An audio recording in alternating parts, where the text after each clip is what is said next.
Hello, hello. Today I welcome Gina Kunadian. She's a wife, a mother, a certified massage therapist, speaker, and podcast host. Gina knows firsthand about the struggle of addiction and the devastation it can bring. She navigated through inpatient to outpatient programs, counseling, AA, and rehab. When she finally hit rock bottom and was ready to change her life for good, that's when everything shifted. She now helps other women reclaim their lives, achieve their goals, and live life on their own terms, free from the grip of alcoholism. Gina, welcome to the show.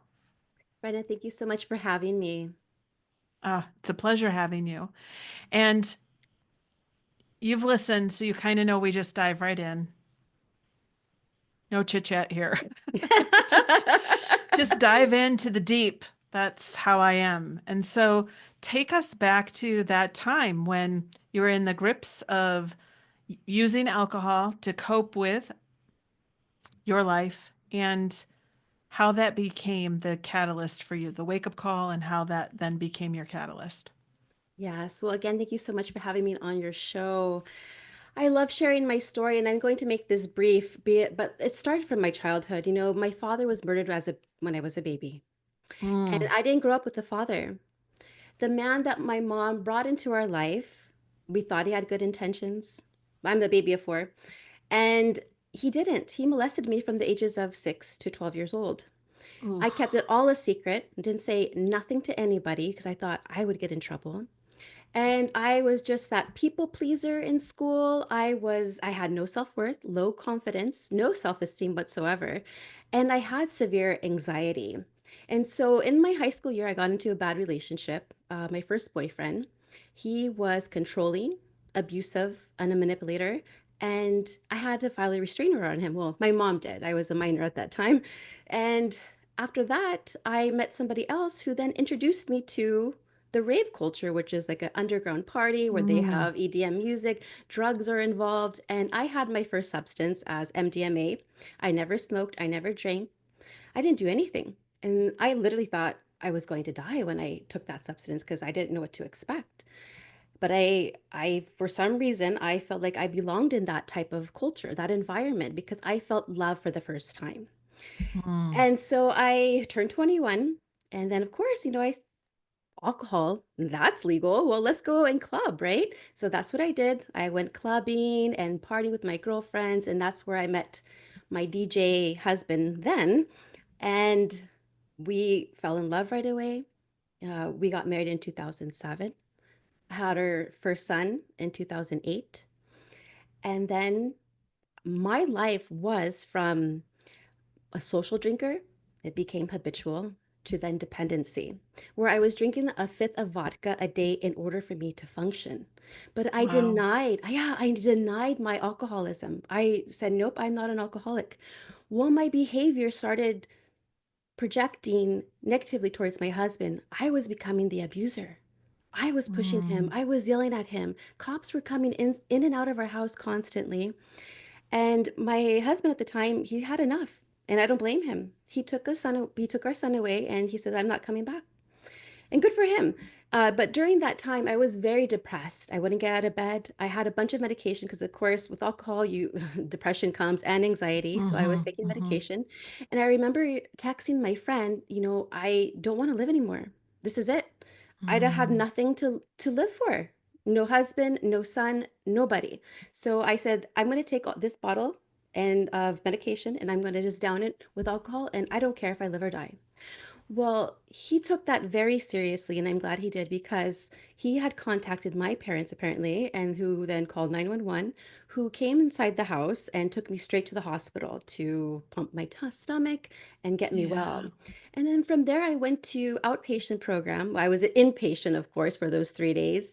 Then went to an outpatient program, but I did not admit I was an alcoholic. I said I'm here for anger, anxiety, and depression. And until one counselor said, "Hey, do you drink?" And I denied. I said no. And it wasn't until 2014, on Thanksgiving Day, that I admitted I was an alcoholic. And this is the reason why.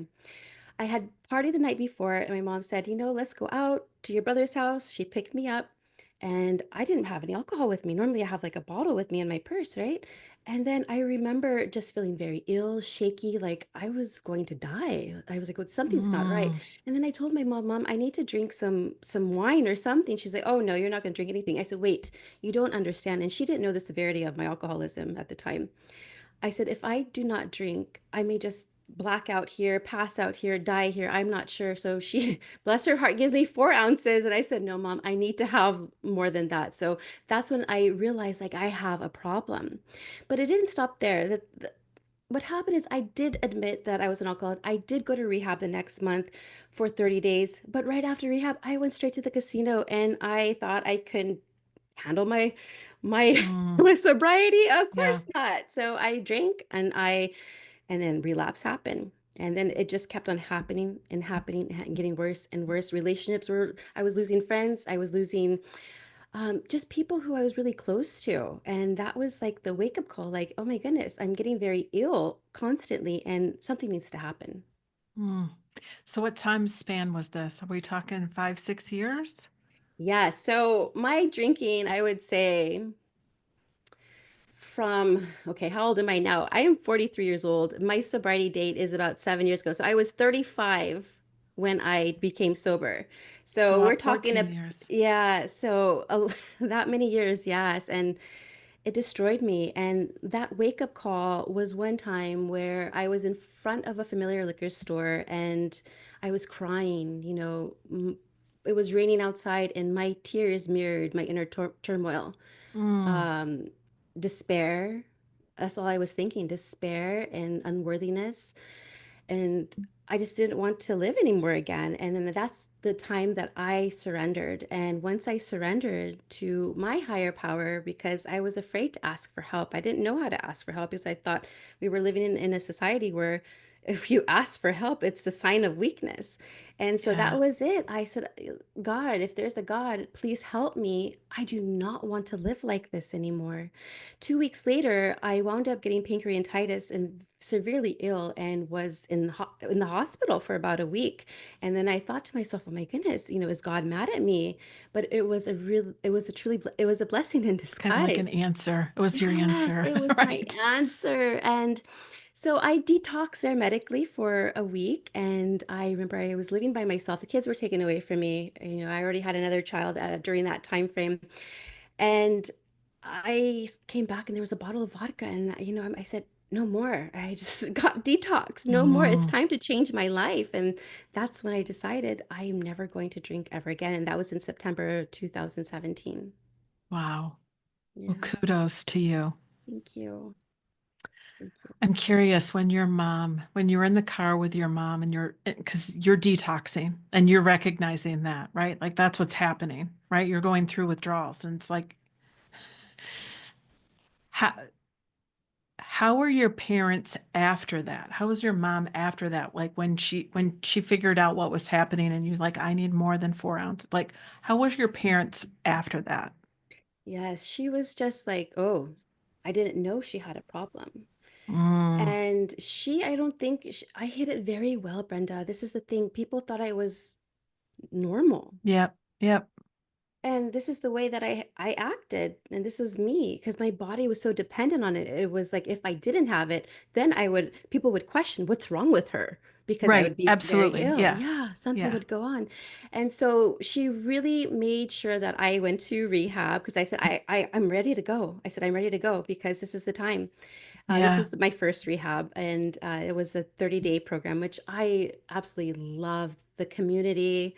There was this, I'll tell you a quick story. When we were there and doing one of those group activities, it was just plain, what is it called? Pictionary. So yes, much fun. The counselors there was like, you see how much fun you all are having, and you don't have any substance in your system. And we're like, yes, we love this. So I truly appreciate that experience, but I still was struggling afterward. yeah, yeah. Well, there's so much around addiction, Mhm. right? And you gave a very trauma-induced young childhood, right? You're right. Yes, that When time did was you, difficult. yeah, when did you start working on that stuff from childhood? Oh, yeah. So rewind back when I was 12 years old, well, first, I had a nervous stomach. My mom didn't know what was going on. I was actually 8 years old at that time. We went to the children's hospital. They diagnosed me as having irritable bowel syndrome. But what's causing that irritable bowel syndrome? You know what I mean? What's the Right, root right. cause? Yes, Something's going on yes. there. So we kind of like put that under the carpet. And then my mom sent me to a biofeedback specialist where then, because I was getting nervous all the time, my body was reacting constantly from the trauma that was inside. And I learned to relax my body at age 12, but that didn't Mm, last. I would only do it once in a while. And right. what really changed, honestly, Brenda, was in 2017, I sought out a mindset coach. A mindset coach. There was no alcohol-free sobriety coach. There was no what do you call it? Any type of recovery coach. I tried the whole AA, didn't work. I tried the 12 step, didn't work. I mean, I don't feel like I was aligned. And so this coach helped me reframe my thoughts, made Mm, look at myself completely differently, helped me just rewire my brain. And plus, she was a fitness expert. So I was doing all the yoga and the cardio kickboxing and really getting back into my body. And so she really helped me sit with myself. When I sat with myself, I forgave myself. mm, I had to go back to that powerful. younger version of Gina and visualize talking to her and saying, holding her hand and saying, it's not your fault. Yes. And you are so loved. Ugh, I have goosebumps for you because that is the most effective work that any of us can ever do is healing that little inner child, like all those things that the trauma, those things that we hold. Right. Mm. So shout out to my coach Electra back then. She really helped me work Yes. through a lot of stuff. Yeah. Yeah. And that's, would you say that that was pivotal in your transformation and in your life change and sticking with sobriety? Absolutely. Because I learned to love myself. I Mm. never loved myself. I learned to give myself that grace and compassion that I never did before. I was Yeah. always that, I always had that inner critic voice telling me, shame on you, shame on you. That's messed up. You shouldn't do it that way. All the should have, could haves, and would haves. You know what I mean? Yeah. And I had to take those away. Nope. And then just be with myself because all the answers are within ourselves. We just Yes, have they to are. ask, our inner GPS, our inner guidance, our inner wisdom. You can call it the Holy Spirit. It's inside you. It's your Yes. soul. It's Yes. there. Yeah. Yes. You are just, yes, spot on. So you talked about some of the emotions that were happening, like despair, unworthiness, shame. Mm. What else was prominent? And then what did you do with it? Yeah, so guilt. I felt Mm, guilty all the time. And, I there were so many situations that I had put my son, well, he's now 16, but when he was younger as a toddler, that I think about now and I'm like, what was I yeah. thinking? Um, but back then I felt that guilt and then I just felt really ugly inside. But Mm, now I think about it like, okay, that was the past. Let's stay in the present. Look at him now. He is right. thriving. He's on the water polo team. He is doing great in swim. He's I call emergent. He is neurodivergent. He is on the Yep. spectrum of autism, but he is thriving. And I'm just like, wow, once I started transforming, he started transforming, which was amazing. And And your relationship now? oh, beautiful. He writes me Oh, letters and says to my favorite person. And I'm like, oh, before our relationship was fearful. And I don't blame him. He was scared. right, Yeah. right, right. Ah, I love that. The story of redemption is what I'm hearing. And that's Yes. so beautiful. So Thank you. beautiful. Gina, what would you, first question, this question first. What did you have to accept during this time? I had to accept that nobody was really going to save me. Okay. I had to make the Mm, choice to surrender. I had to make the choice to surrender myself. And then once I did surrender, then that's when all the answers came. I had to say, hey, I'm all yours. Take me. Take me, please. I need help. yes. But I had to make that choice. And I was stuck in my ego. Like I told you before, like, I Yeah. don't want to ask for help. What is asking for help? I can do this on my own. But no, Yeah. I had to learn to surrender. That was Yeah. big for me. Yeah.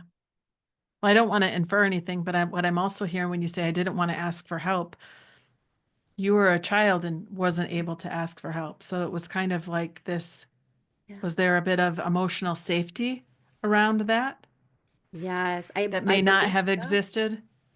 I think so. And I was actually 22 years old when I finally told my mom, Mm, my stepdad, my mom, who she remarried when I was 17, and he's my papa. My dad, like I said, yeah. died when I was a Yes. baby. He's my papa. Like he's been such a loving support for me, and I am so grateful to have in my life. And all of my other siblings. Now, my older siblings are 10, actually 11, 10, and 7 years older than me. So I am the Yep. baby. Yep. Yep. I'm in the baby. Yeah. And they might have even been out of the house too when Yeah, a lot of that might have been going on or right. stuff. Yeah. Mm, Yeah. mm. So what would you say has been the span 14 years sobriety, 14 years of drinking and now 7 years sober? That's what I wrote down. What would you say has been your biggest lesson? My biggest lesson is that healing is not linear. You are going to have the ups and downs, the bumps, the hiccups, and it's okay because every time I hit a hiccup or a bump in the road, I learned something new about myself. And Mm, as long as I had the end goal in mind, which is sobriety, that's all I was thinking about. And I knew back then that I was going to get there. And I did. yeah. That's a beautiful. Well, I love that. Healing is not linear. Yeah. I just kind of smirked when you said that because it's like, oh, she said that for you because I'm in my Oh, own little storm right now and I'm like all the self-talk and all the rah, rah, rah, and right. it's like, oh, no, it's not linear. So thank It's, you oh, for you're that. welcome. Of The course. universe knew I needed to hear that to be reminded. Yes. Yeah.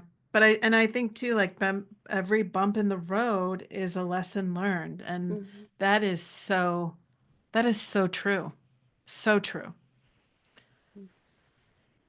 It also takes, it also takes you though to get to that place to be able to look at the bumps in the road as lessons. Like there Mhm. is definitely a mental shift, that perspective shift, that this awareness expansion that has to happen for Right. you to start looking at bumps in the road as lessons to Yeah. learn. Like, So much self-awareness now. yeah, I understand myself so much more now, and I give myself that grace, that compassion, that love that is so necessary. So I make sure that I sit with myself. I check in. Hey Gina, how you doing today? I love it. How you doing today? It's so good. It's so good. Yes. And I actually do what's called a self-compassion pause exercise where I take those 2 minutes and I say, it's okay. I give myself permission to feel. I give Yeah, myself permission to be okay with how I'm feeling right now, even if it's icky. I'm a human being here on earth. I'm experiencing what everybody else is experiencing too. We all have emotions. I'm not alone on this. Everybody goes through something. right.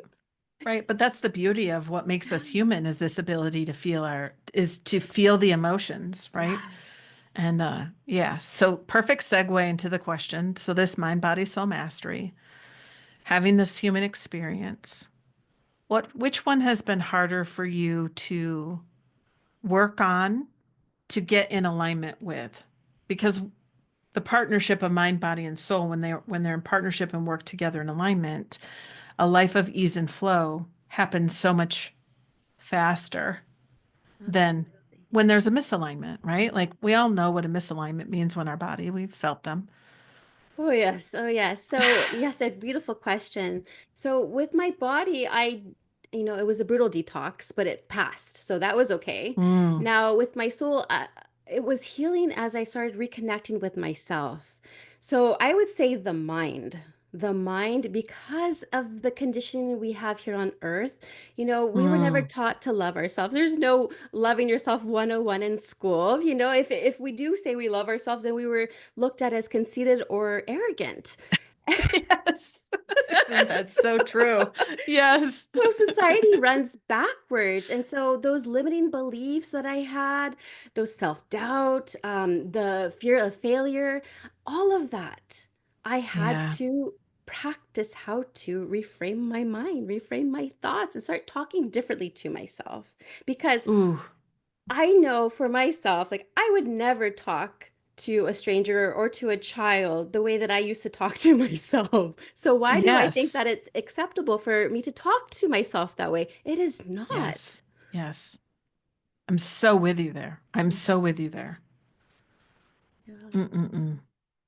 So much gold in that.